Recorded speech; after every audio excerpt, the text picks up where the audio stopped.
36페이지에 이제 균형의 그 결정에 보면 균형의 개념이 잘 설명이 되어 있는데, 균형, 끊임없이 이제 등장하는 단어입니다. 용어로 잠깐 보면은, 가격에 의해서 소비자들은 이런 행동을 보이고 있었어요. 반대 방향 움직였었죠. 그리고 가격에 대해서 공급자들은 이런 행동을 보였어요. 그렇죠? 그런데 소비자 공급자들이 서로 이제 소비자는 싸게 살려고 공급자는 비싸게 팔려고 하다 보니까 자기 주장을 만약에 굽히지 않는다. 소비자는 싸게 원하고 공급자들은 비싸게 팔려고 그런다. 그러면은 합의가 안 이루어져 가지고 거래가 안 돼요. 그럼 상대방을 존중해야 되죠. 그럼 소비자는 좀 더 비싼 가격으로 지불할 용의가 있고 공급자는 좀 더 싼 가격으로 판매할 용의가 있다. 그럼 교차점이 딱 생기죠. 이게 균형점이 돼. 그래서 이 두 개의 시장이 서로 합의가 일어나는 경우 우리가 논하는 거니까 만나야 돼요. 만나면은 가격에 의해서 이런 행동을 보이는 수요하고 이런 행동을 보이는 공급자가 만나면은 교차점이 딱 생겨요. 이 교차점 우리가 균형이다라고 얘기합니다. 이때 이제 용어를 쓰면은 이 종축은 가격은 똑같고요. 이 횡축에 대해서 수요만 그리면은 수요량을 표시했고 공급만 그리면은 공급량이 썼죠. 같이 그려. 같이 그리면은 횡축이 뭐냐? 거래량입니다. 요만한 가격에 이만큼 거래한다는 뜻이야. 그러니까 수요량, 공급량, 거래량이 같은 말이 아니라는 거. 그리고 균형에 대해서 정의가 잘 되어 있는데 한번 풀어서 보면은 균형이란 어떤 경제학적인 내용이 아니라 이제 해석을 하면 어떤 외부적인 요인이 영향을 주지 않는 한 변하지 않는 안정적인 상태. 요거를 우리가 이제 균형이다라고 표현하고요. 이 개념을 하는 과정 중에 여기서 시험 주제가 두 가지가 있을 수 있겠구나라고 확인할 수가 있어요. 그럼 여기서 어떤 외부적인 요인이라는 말이 있죠. 이게 뭘까요? 지금 수요량하고 공급량 결정하는 이 내부적인 요소는 뭐에서 영향을 받은 거야? 결정한 거야. 내부적인 가격이죠. 그럼 어떤 외부적인 요소란 말은 아까 우리가 공부하셨던 가격 이외의 요인이 되는 겁니다.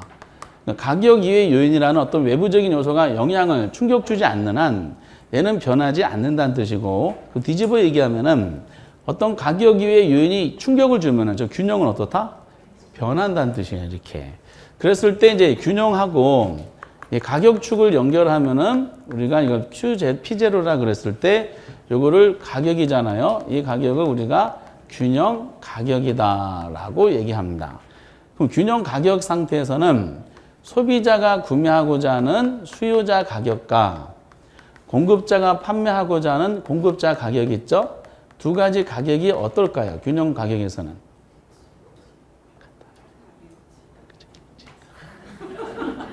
두 가지가 같게 돼. 그러니까 사고 팔고자 하는 가격이 똑같은 지점은 딱 한 군데밖에 안 생기게 돼 있어요. 합의점이고, 그 균형 상태에서 양을 연결하면 Q0라 그럴까요? 이거를 균형 붙이고 양을 하면 돼. 그러니까 다 쓰면 이걸 균형 거래량이라고 그러기도 하는데 대부분 균형 거래량으로 많이 내요. 근데 올해 시험은 균형 양으로 냈더라. 같은 말입니다. 그럼 균형 상태에서 양도 보면은 균형 상태에서는 구매자가 구매하고자 하는 수요량하고 공급자가 판매하고자 하는 공급량이 있죠? 두 가지가 서로 어떨까? 같아지게 되는 겁니다. 이게 이제 그 균형 상태에서 가격도 똑같고 양도 똑같다는 것은 나중에 계산 문제를 연습할 때 되게 중요한 요인이 됩니다. 이렇게. 그리고 이제 그 오른쪽 그 왼쪽에 균형의 결정 과정을 설명이 되어 있고 오른쪽 꼭대기에 그림이 그려져 있어요. 그런데 이게 다른 요소가 영향 주지 않는 상태에서 만약에 거래하고자 물건이 X제다. 그럼 X제에 대해서 균형이 형성이 안 되고 X제 가격이 높아지는 경우가 있을 수가 있어요. 균형보다 높은 상태죠. 이건 공급자가 지나치게 욕심을 부린 경우예요. 그럼 가격이 높아진 상태에서는 수요가 많아요? 공급이 많아요? 높은 가격 수준에서는. 그렇죠. 가격이 상승하니까 공급 법칙에서 공급량은 늘어나고요. 수요 법칙에서 수요량이 이렇게 줄어들겠지.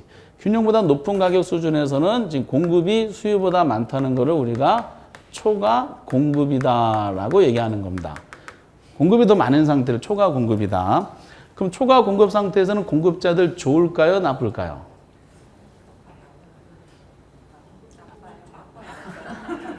나쁠 수밖에 없지. 이만큼 생산했는데 판매하는 게 요거밖에 안 팔리는 거야. 그럼 초과 공급량만큼이 안 팔려서 재고로 쌓여 있는 거죠. 재고품이라는 것은 생산자에 큰 부담이 되는 거죠. 재고품을 생산할 때 들어간 생산비가 회수가 안 되니까 관리 비용만 또 많이 들죠. 그럼 이거를 이제 본인 욕심이 너무 컸구나 해가지고 공급자들은 결국 이걸 해결하는 방법은 상대방을 존중해서 스스로 가격이 내려가게 됩니다. 가격이 이제 하락하게 돼요. 하락하게 되면 결국 수요량 회복되고 공급량 줄면서 다시 어디로 돌아와? 균형으로 돌아옵니다. 이거를 시장의 힘이다라고 얘기합니다. 그래서 시험에 그 시장이 초과 공급 상태라면 가격은 하락하게 될 것이다. OX. 그렇죠. 그림을 보면 금방 알아요. 근데 가격이 P2 상태라 한번 가정해 보세요. 균형보다 낮은 가격 수준이죠. 요거 하나를 아시면 올해 정책론에서 한 문제 맞췄어요. 그러면은 이제 가격이 낮은 상태에서는 수요 법칙의 수요량은 늘 것이고 공급량 줄겠지. 균형보다 낮은 가격 수준에서는 수요가 공급을 능가하죠. 이 상태를 뭐라 그래요? 그림에 나온 것처럼 초과 수요라 그래요. 근데 올해 오늘 기출문제 보시면은 균형보다 낮은 가격에서는 이거를 초과 공급 상태가 나타난다 이랬어요. 맞아요? 틀려요? 우리를 무시한 지문이지. 이게 정답이었어. 얼마나 쉬워요? 이렇게. 그럼 초과 수요 상태에서는 소비자들 좋아요? 나빠요? 소비자 입장에서.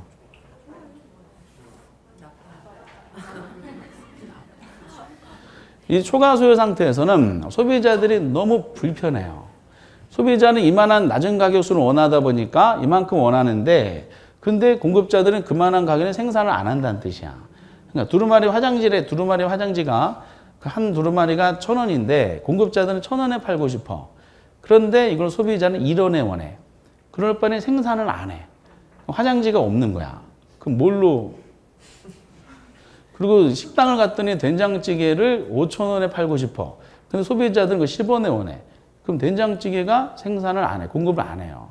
그러니까 이제 그 물자가 충분히 공급이 안 되다 보니까 소비자들은 생활이 굉장히 불편해지고 궁핍해져요. 그렇기 때문에 그걸 이제 충분한 물자를 공급받아서 충분한 그 여유 있는 생활을 하려면은 상대방을 존중해야 돼요.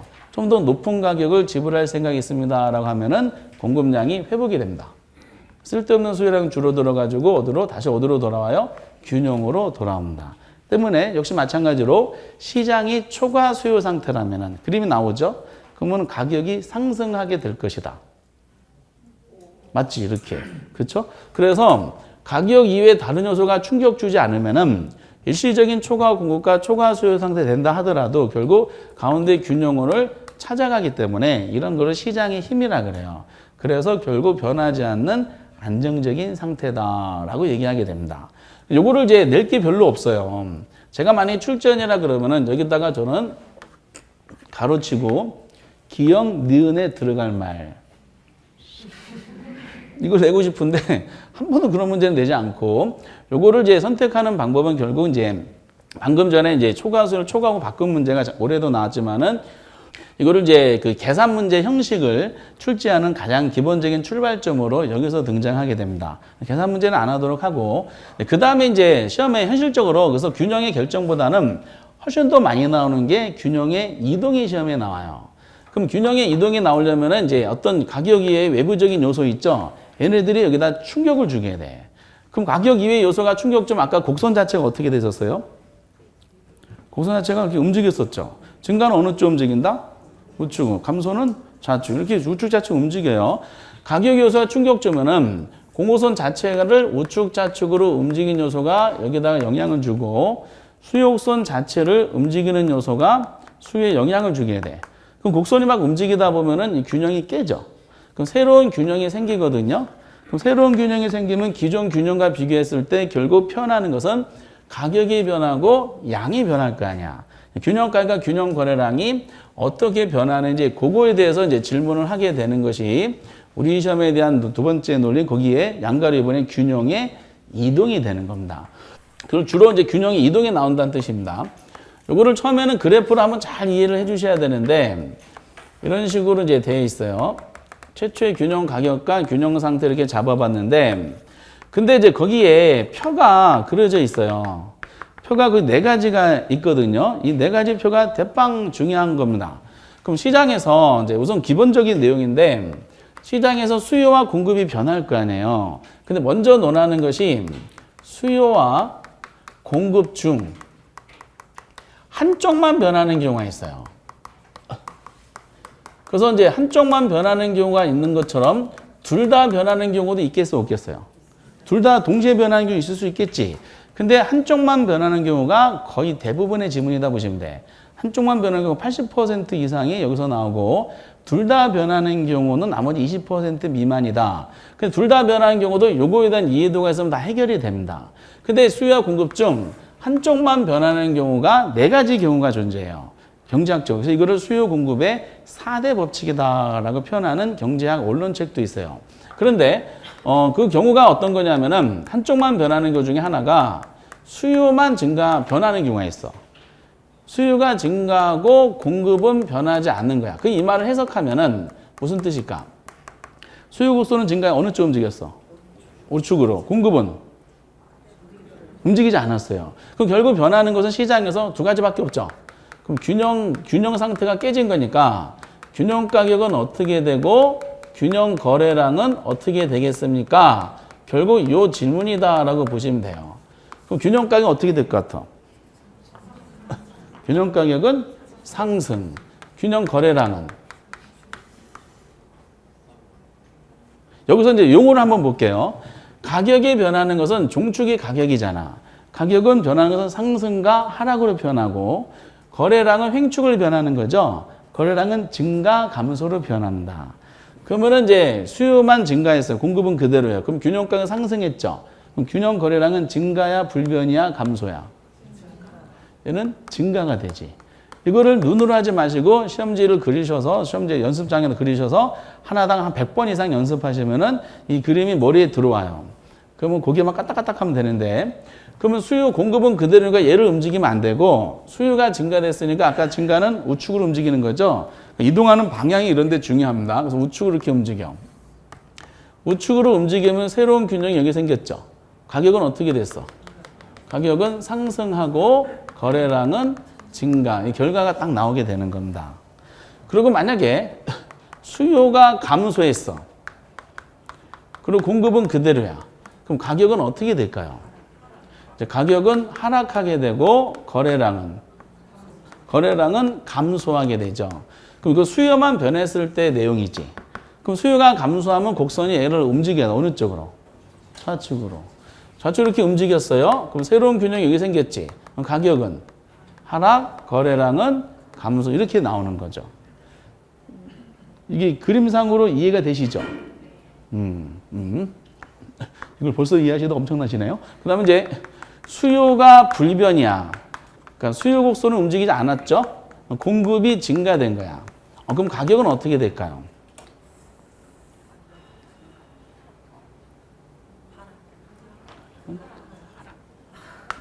하락하고 거래량은 증가가 되겠지. 이제는 요걸 아시면 요것도 그림을 그려서 해결할 수 있잖아요. 수요가 움직이지 않았죠. 얘를 건드리면 안 돼. 그럼 공급이 증가됐지. 얘 공급이잖아. 어느 쪽 움직인다? 우측으로. 여러분 우측이 이쪽이 우측이에요. 시험지 이렇게 하니까 이쪽 우측으로. 그럼 이렇게 우측으로 움직이잖아요. 그럼 새로운 균형이 여기 생겼죠. 그럼 가격은 어떻게 됐어? 하락하고 거래량은 증가했고, 이게 확인이 되는 거죠.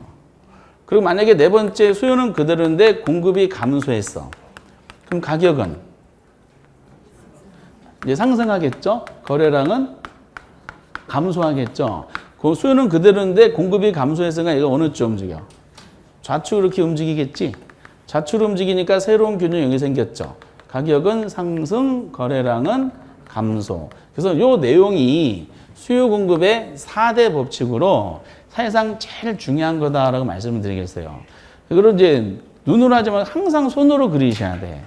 그림이 들어오는 순간에 경제 이론은 굉장히 편해지게 돼 있어요. 이게 현실적으로. 근데 지금처럼 수요가 직접 증가 감소, 공급만 증가하면서 직접적으로 표현하는 문구도 물론 있어.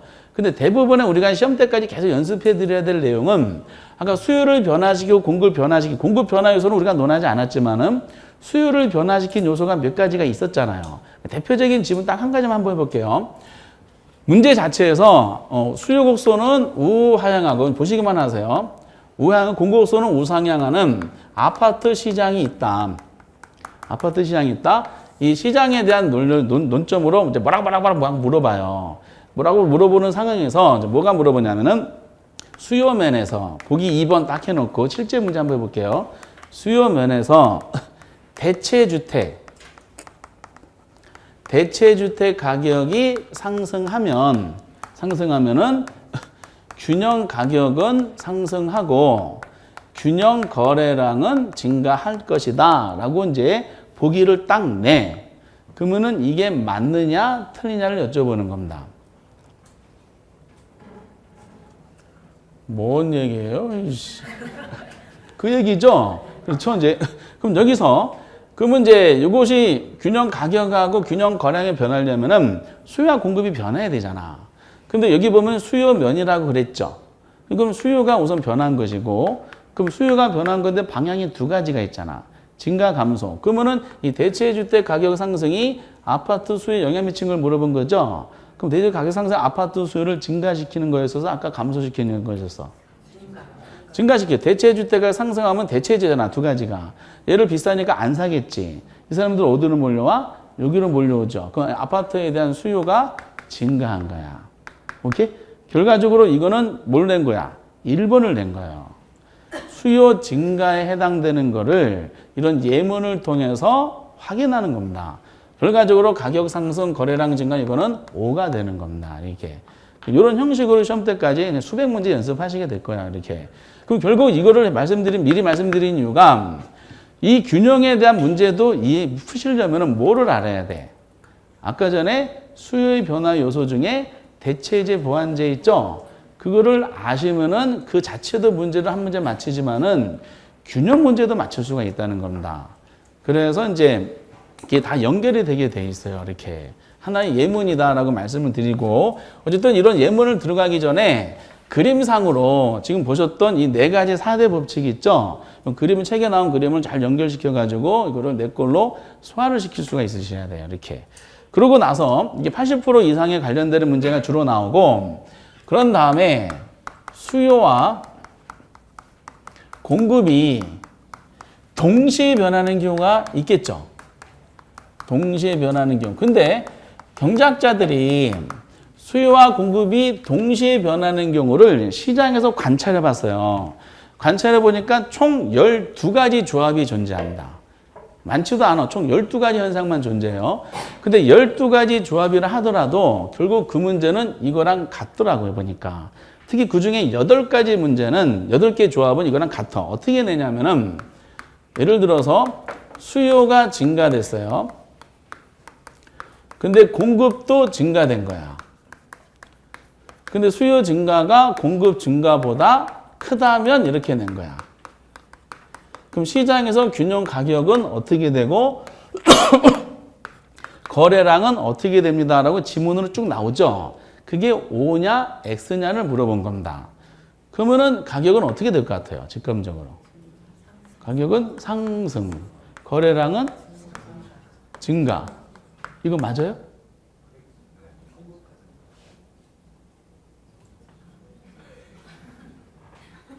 맞아요, 틀려요?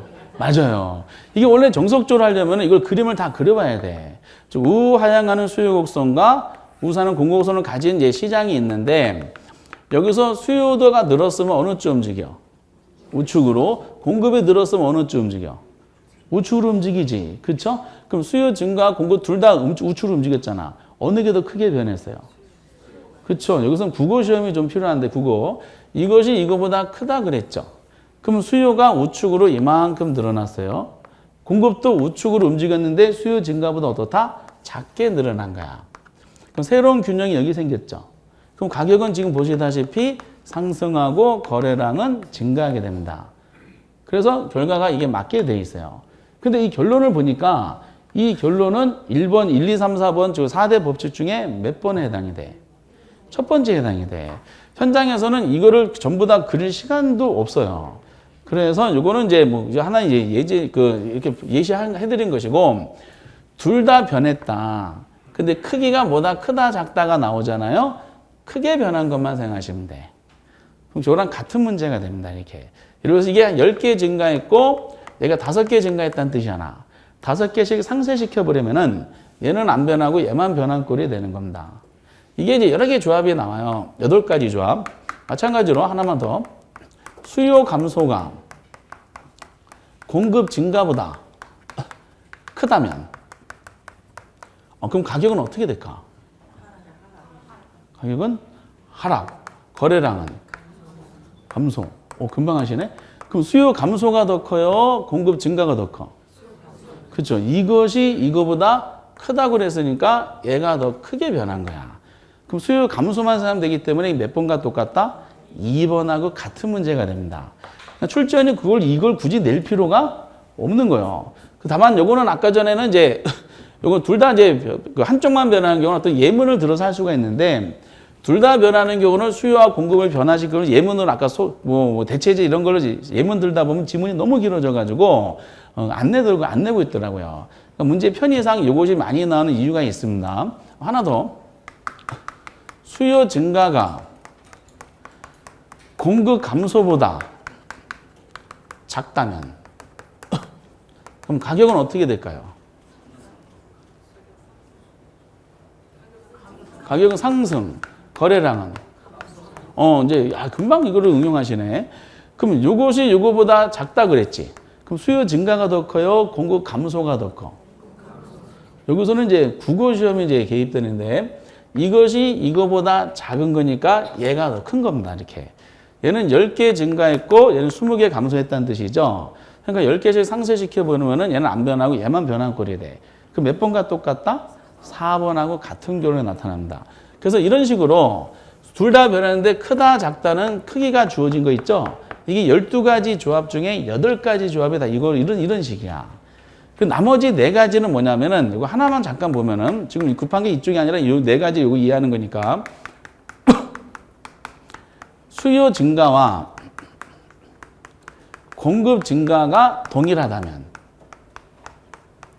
그럼 어느 게 더 크게 변했어?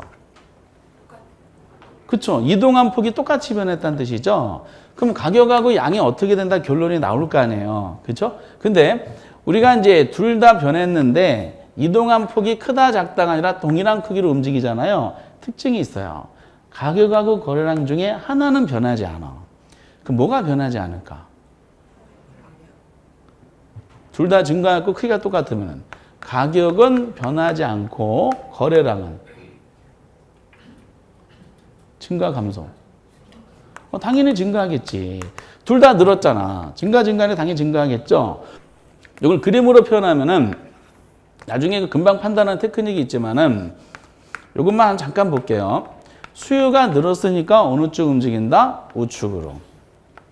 공급을 늘었으니까 공급도 어느 쪽으로? 우측으로. 근데 수요 증가폭, 공급 증가폭이 어떻다? 똑같다. 그럼 수요 증가, 공급 증가를 동일한 크기로 잡아보면 돼. 그럼 이게 새로운 균형이 여기 생겼죠. 그럼 가격이 어떻게 됐어? 똑같고요. 거래량은 어떻다? 증가하게 됩니다. 이렇게.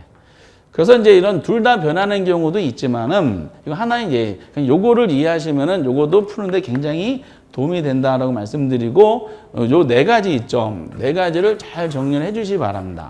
이번 2주차에서 제일 중요한 것이 아까 수요면에서 대체제 부환제를 이해하는 게 핵심이고, 그리고 이제 그 다음에 단계로는 이 4대 법칙 요거를 머릿속으로 하지 마시고 손으로 이렇게 그리셔가지고 결과를 확인하는 거. 이게 되게 중요하게 돼 있어요. 그러면은 이제 시험 때까지 기출문제에서 엄청나게 많이 나온 거를 해결하고, 이 곡선이 이동하는 거를 모르잖아요. 그 정책 문제도 못 풀어. 그래서 이제 이게 연결고리를 가지면서 다음 단계 이렇게 넘어가게 되어 있습니다. 요것이 어려워요. 지금 그림을 그려서 결과를 보는 게 이게 어려워요. 아니면 아까 전에 대체제 부환제 판단하는 게 어려워요? 대체제 부환제 어려워요? 지금은 둘 다 어렵겠죠. 둘 다 어려우시면 나중에 5월달 되시잖아요. 하찮은 문제가 바뀌실 겁니다. 그럼 그때 공부 시작하신 분한테 가르쳐 주시기 바랍니다. 앉아보세요. 대체제인데 이렇게 하시면 돼요. 그리고 이거 움직여. 우측 좌측 움직이면은 모든 게 다 해결이 돼. 움직여. 그래서 이제 이거를 어떻게 움직이느냐에 따라 다 달라지게 됩니다. 전체를 움직이는 분도 계시고, 손가락만 움직이는 계시고, 고개 같이 움직이는 분도 계시고, 그림에 대한 이제 내용이 굉장히 중요하다. 그리고 이제 이거를 보시면서 이제 나중에 첨가할 것은 계산 문제에 대한 첨가를 좀 해드리면 되겠어요. 그래서 이제 모든 걸 다 하지 마시고, 그래서 수요와 공급, 수요에서 대체제 보완제, 4대 법칙의 그림으로 결과가 이렇게 나오는구나라는 확인 작업이 굉장히 의미를 가진다라고 언급하도록 하겠습니다. 나눠드린 프린트 한번 잠깐 볼게요. 8번 문제. 수준은 이런 게 오지선다로 묶여졌다라고 보시면 되는데 8번에 부동산의 초과 공급은 가격을 하락시킨 요인으로 작용하고 초과 수요는 가격을 상승시킨 요인으로 작용한대요. 아까 이 그림 그대로 한 거죠? 그림만 해석하면 금방 나옵니다. 맞고 수요곡선을 우상하고 공곡선을 우상하는 이제 균형 상태에서 공급이 불변이 9번, 불변이고 수요가 감소했대요. 균형 가격은 상승하고 균형 거래량은 감소한대요. 이건요. 지금 뭘 물어? 이게 4대 법칙 뭘 물어본 거야? 수요만 감소한 거 여쭤본 거죠? 그럼 수요가 감소해서가 곡선이 어느 쪽 움직였다? 수요곡선은 좌측으로. 그럼 균형 가격은 하락하고 거래량은 감소하죠? 근데 지금 틀렸지? 균형 가격은 하락을 해야 되는데 균형 가격이 지금 뭐로 돼 있어? 상승으로 돼 있잖아. 틀렸어요. 10번에 똑같은 의미입니다. 수요는 불변이 공급이 증가했대. 그럼 1, 2, 3, 4번 중에 뭐를 낸 거야? 3번을 낸 거죠. 그럼 공급만 우측으로 움직이니까 가격은 하락, 거래량은 증가. OX. 맞죠?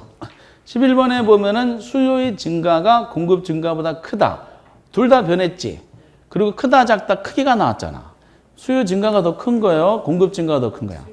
그러면 시험 문제에다가 수요 증가만 표시하면 되죠.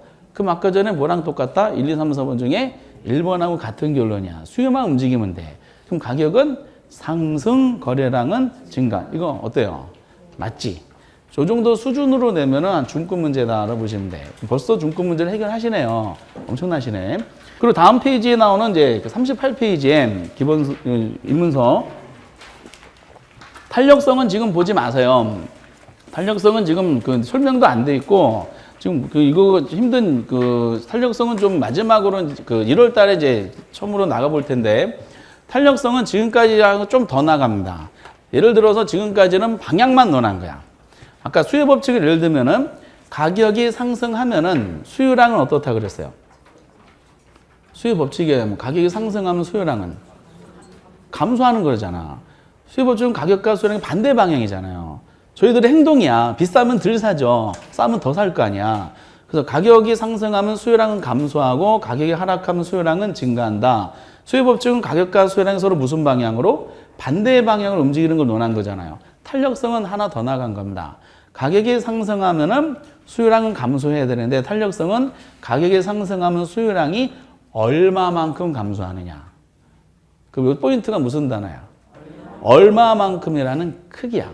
똑같은 가격이 10% 상승했다 하더라도 어떤 물건은 수요량이 1%만큼 감소하는 물건이 있고 어떤 물건은 50%가 감소하는 물건이 있어요. 그래서 이 얼마만큼이라는 크기를 논하는 것이 탄력성입니다.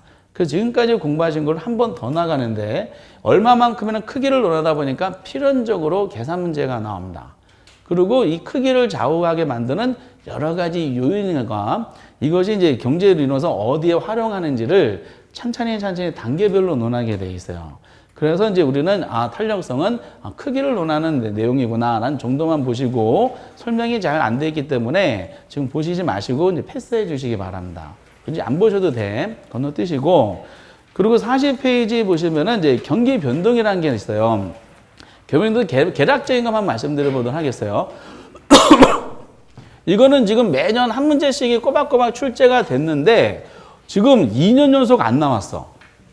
올해 꼭 나올 문제 중에 하나였는데 안 나왔어요. 그럼 이게 다시 속눈에 치고 29회 때는 어떻게 될까요? 나옵니다. 난이도는 높지가 않아요. 경기 변동이라는 것은 부동산 시장이 있죠. 설명이 거의 안 돼 있어서 부동산 시장이 상승과 하강을 이렇게 주기적으로 반복하는 것을 경기 변동이라 그래. 경기 변동에 대한 주제가 이제 있는데 잠깐만 이제 확인만 해보고 마무리 질 텐데 부동산 경기 변동. 뭐 개념은 거의 뭐 내진 않고 어차피 시장이 이제 상승을 반복하는 거니까 주제별로 나왔을 때 제일 많이 나오는 것이 두 가지가 있어요. 이 부동산 경기 변동의 특징. 경기 변동 특징, 계략적인 거 한번 보고 그리고 두 번째는 각 순환 국면이 있습니다. 순환 국면상의 특징. 거의 대부분이 90% 이상이 이 두 가지에서 나오고요. 그리고 책에는 요것만 설명이 되는데 부동산 경기 변동, 경제학적인 변동이 아니라 부동산 경기 변동의 종류가 이제 언급이 되고 네 번째는 거의 시험에 정답으로 안 나오는 지금 상황이 호황인지 불황인지를 측정하는 지표를 약간 건드리는 경우가 있어요. 근데 이제 어차피 이제 두 가지 위주로 한번 보게 될 텐데 잠깐만 말씀드리면은 부동산 시장은 고정적이야 끊임없이 변해요. 끊임없이 변하잖아. 그래서 부동산 시장이 이렇게 상승과 하강을 이렇게 주기적으로 반복하는 것을 부동산 경기 변동이다라고 얘기를 하게 됩니다. 경기 변동. 책이 없는 거니까 기본서 잘 돼 있을 거예요. 그럼 상승강을 반복하는 건데 여기 꼭대기점 있죠? 이걸 정점이라 그러고 요거를 저점이라 그래. 그럼 부동산 경기 변동 특징을 가장 대표적인 거 보면은 뭐 우리가 특성을 안 했기 때문에 논하진 않고 이 정점하고 저점 있죠? 요 사이가 있어, 사이. 요 사이를 뭐라 그럴까요? 이거를 진폭이라 그래. 진폭. 진폭이 클까요, 작을까요? 진폭이 일반 시장보다는 크다. 이게 첫 번째 특징 중 하나입니다. 진폭이 커. 진폭이 이제 굉장히 크다는 것은 이게 안정적인 시장이야, 불안정적인 시장이야. 불안정적인 시장이야. 사람이 진폭이 큰 사람하고 같이 살아요. 그러면은 등기 생활 하나하나가 어때요? 불안하겠지? 밥 먹다가 밥 맛있어? 그래서 반찬 맛있어? 좀 반찬이 이상한데 먹지 마! 상 뒤엎어버리죠? 집에 계신 분이 그겁니다. 그래서 밥을 먹다가 흘리잖아. 김치 흘리면은 흘렸네! 먹지 마! 해가지고 이제 진폭이 매우 큰 사람하고 살면은 등기 생활이 하루가 굉장히 불안정적인 생활이 일어나게 돼요. 어쨌든 부동산 시장은 진폭이 크다라고 알아두시고, 그리고 이제 여기부터 이제 출발한다 그러면은 한번 갔다가 다시 돌아오는 시간이 있죠. 요거를 원 사이클, 주기라 그래요. 이 주기가 일반 시장보다는 길까요, 짧을까요? 길어. 약 20년 순환 주기로 이제 약속하게 되는데, 그래서 부동산 경기 변동은 진폭이 크고 주기가 길다. 그래서 이제 불안정적인 형태를 이루고 순환 국면이 명확하지는 않습니다. 세부적인 것은 언급하지 않도록 하겠어요. 그리고 이제 이게 특징 중에 이제 대표적인 두 가지를 해보고 순환 국면상의 특징이라는 게 있어요. 순환 국면의 특징은 이 원래는 경제학적으로 이제 왼쪽 국면은 경기가 지금 살아나고 있잖아요. 좋아지는 거죠. 이거를 팽창 국면이라 그러고 요거를 안 좋아지잖아. 이거를 수축 국면이라 해서 팽창 국면과 수축 국면 또는 확장 국면과 위축 국면 두 가지로 논해. 근데 부동산 시장은 이 주기가 20년 순환 주기로 길고 진폭이 굉장히 크다 보니까 이거를 두 개의 순환 국면으로 하진 않더라고요. 그럼 가장 일반적으로 잠깐 가장 많이 나오는 것만 해보면은 다시 하나 그려봐요. 다시 하나 그리면은 이 왼쪽 국면과 오른쪽 국면을 세부적으로 나눴어요. 여기서 저점부터 여기까지 있죠. 저점부터 여기까지로 우리가 뭐라 그러냐, 이거를 회복시장이다라고 하게 될 겁니다. 회복시장 바닥 쳐다가 경기가 좀 좋아지고 있는 거죠. 그리고 기준에서 이 정점까지 있죠. 이거는 뭐라 그러냐, 이거를 상향시장이다 이렇게 하게 될 겁니다. 그리고 정점을 지나면 경기가 안 좋아지기 시작하죠. 정점에서 기준점까지를 후퇴시장이라 그럽니다. 그리고 기준에서 이제 바닥점까지 최고 불황 상태인데 이거를 뭐라 그러겠어요? 금방 하시네. 하향시장이다. 하향시장 다음에는 뭘까요, 그러면? 다시 회복. 이게 반복이 되는 거죠. 회상후하라는 이 네 가지 순환 국면이 진폭 큰 상태에서 20년 순환 주기로 계속 반복이 되는 겁니다. 여기서 시험 문제에 나오는 것은 어차피 이걸 모든 걸 다 각 국면마다 특징을 논하는데 모든 걸 다 부동산화 시켜서 문제를 내야 돼요. 그럼 이 시장에서 참여하는 사람이 부동산 관련되는 대표적인 업종이 두 가지가 있어요. 중개업자분들의 행동하고 감정평가업자들의 행동을 논하더라고요. 그럼 가운데를 잘라 앞으로 논할 때 정점을 자르면은 왼쪽 국면하고 오른쪽 국면의 내용이 좀 다르더라고요. 왼쪽 국면 중개업자분들은 이제 중개 전략을 세우실 때 왼쪽 국면 있죠. 회복과 상향 시장은 매도자 있죠. 매도자는 파는 사람, 사는 사람. 그 매수자는 그 왼쪽 국면은 매도자를 중시할까요? 매수자를 중시할까요? 왼쪽 국면은 1번 매도자 중시, 2번 매도자 중시, 3번 매도자 중시. 몇 번이야? 그렇죠. 정확하게 안 해. 왼쪽 국면은 매도자를 중시하는 중개 전략이 나옵니다. 왜 그런지는 아까 전에 다시 수요와 공급에 대한 논리랑 연관성이 있어요. 여기는 안 했지만은 이제 아까 공급 쪽은 안 했지만은 약간 이제 상식적인 내용이니까 경기가 좋아지고 있죠. 왼쪽은 경기가 좋아지니까 그 부동산 가격이 점점 상승하고 있죠. 그 왼쪽 그 진폭이 또 크잖아. 굉장히 진폭이 크다고 오랜 시간 동안 이루어지겠죠. 그러다 보면 가격 상승이 이루어지고 있으니까 시장에 참여하는 매도자, 매수자들은 가격 상승에 대해서 예상을 하게 돼요.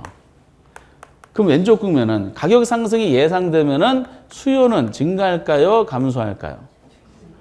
증가하겠지. 아까 올라고 예상하면 소비자는 살려고 그러잖아. 그럼 공급자들은 공급을 증가시킬까? 감소시킬까? 올라갔고 예상하면 공급자들은 여러분들 만약에 부동산을 지금 파시는 분이야. 지금 팔면은 1억에 파셨어. 30평짜리. 한 달 후에 팔면은 이거 1조에 파실 수 있을 것 같아. 파세요? 안 파세요? 그렇지. 올라갈 걸 예상하잖아요. 소비자, 공급자는 행동이 반대죠. 소비자들은 오르기 전에 미리 살려고 그러고 파는 사람들은 오른 다음에 팔려기 위해서 물건을 다시 다 회수하게 됩니다. 이거는 그냥 그 커먼 센스 아닌가요? 아니라는 게 밝혀졌고, 그러면은 올라갈 거 예상하면은 수요는 늘어날 것이고, 파시는 사람 입장에서는 이건 나중에 팔려 그래. 공급은 감소하게 돼.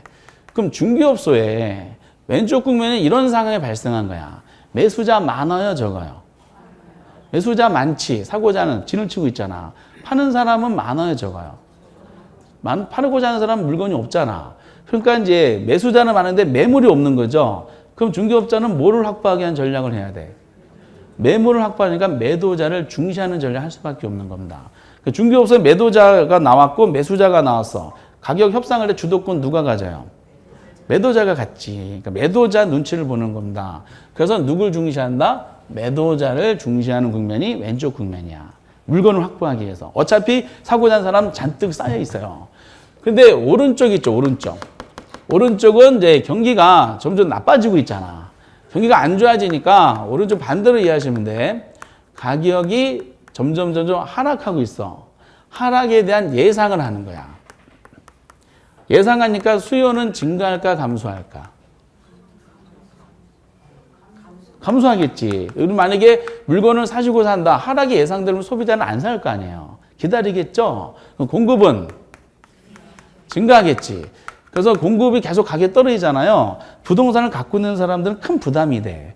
그래서 지금 매도자가 가지고 있는 아파트 30평짜리가 지금 이제 10억이야, 10억. 현재 가격에서. 근데 이게 한 달 전에 10조짜리였었어, 10조짜리. 10조짜리가 한 달 만에 10억이 됐고, 한 달 후에 되면 이게 1억까지 떨어질 걸 예상이 돼. 그러면 갖고 있는 게 고통 중에 하나죠.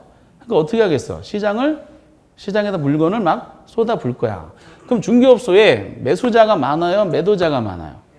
매도자가 많지. 매물은 많아. 그러니까 사는 사람 없으니까 누구를 중시해야 돼? 매수자. 오른쪽은 누구 중시다? 매수자를 중시하는 전략이 나타납니다. 매수자. 이거는 이제 암기가 아니라 해석이야. 그리고 이제 이런 감정평가업자들이 있어요. 감정평가업이 건물가, 땅값 이런 가격을 구하는 업자인데 나중에 논하지만 거래사례 비교법을 하게 됩니다. 그러면 감정평가업자들이 옛날 가격으로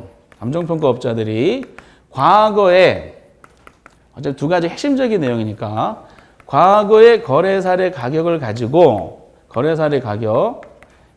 과거의 거래사는 이미 옛날에 거래했던 금액이죠. 요걸 가지고 현재 새로운 가격을 결정하는 거야. 그러면 옛날 가격은 현재 새로운 가격 결정할 때 옛날 가격이 무슨 역할을 합니까? 라고 물어보는 것이 내용입니다. 무슨 역할을 합니까? 할 때 뭐죠?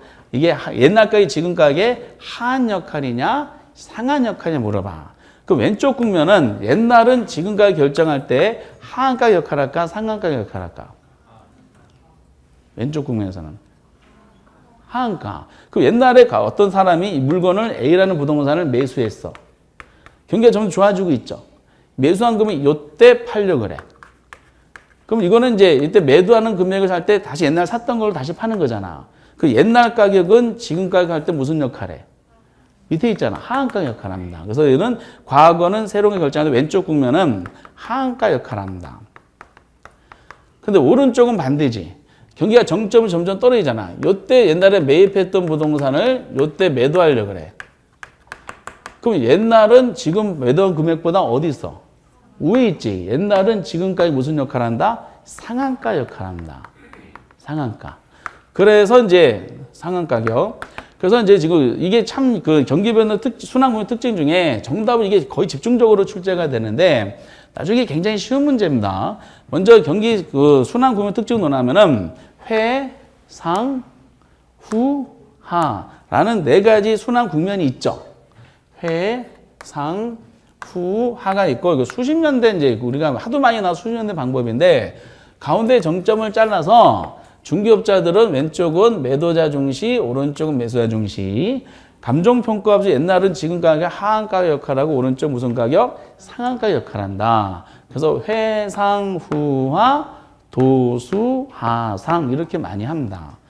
이것만 하더라도 거의 뭐 70% 이상의 정답이 나올 정도예요.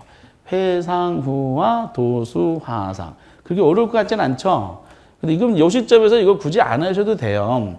기본서 나오면서 테마별로 하나씩 잘 건드려 보겠지만은 이게 난이도가 이렇게 높은 문제는 아닙니다. 이렇게. 그래서 먼저 그래도 이제 이게 핵심이니까 회상후와 도수, 하상. 근데 회상과 도수, 하상이 어디서 나왔는지는 알고 계셔야 됩니다. 세법에 나온 것이 아니라 부동산학 개론 시간에 나온 거다라는 것만 알아두시 바랍니다. 그리고 이제 순환 국면 경기 변동의 종류가 책에 이것만 설명이 돼 있어요. 거기 무슨 순환적 장기 여러 가지가 있는데 이게 지금 당장 급한 것은 아니고 순환 국면상의 경기 변동 특징에 대한 논리로서 아까 진폭 주기 길다는 특징하고 요거 위주로 거의 대부분 출제되기 때문에 저거에 대한 맛배기만 한번 가볍게 봤어요. 이렇게. 그래서 이제 책이 있기 때문에 언급을 한번 해본 것 뿐이고, 이거는 뭐 시간이 이제 천천히 1월 달 넘어가서 하셔도 충분하게 다 맞출 수가 있는 영역이다. 가볍게 이제 패스해 주시기 바랍니다. 그리고 이제 그 세 번째가 42페이지 보시면은 우리 인력공단의 목차가 이제 부동산 시장론이라고 되어 있어요. 시장론은 이거 다음 주에 한번 해볼 예정입니다.